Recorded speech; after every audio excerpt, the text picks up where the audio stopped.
Well, the commercials are out. The Republican primary for a Capital Region North Country congressional seat is just about 2 weeks away now, so that means it is fact-check time. The district has a long history of brutal attack ads, and I'm sure you've seen the ads that now target Matt Doheny. They come from Karl Rove's American Crossroads Super PAC, and they go for the jugular. But are they true?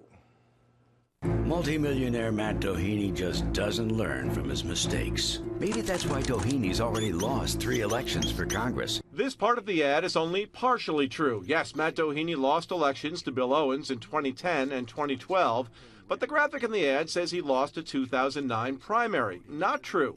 There was no Republican primary in the 2009 special election.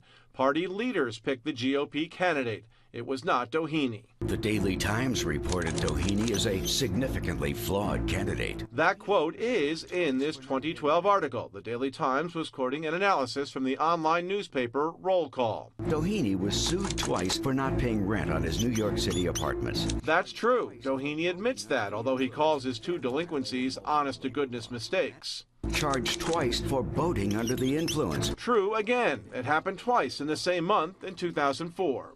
Then violated multiple labor laws. Not true, according to the state of New York. This involves money owed a former staffer. I called the state labor department, gave them the case number, and they told me that the agency's file does not support the conclusion that multiple labor laws were violated.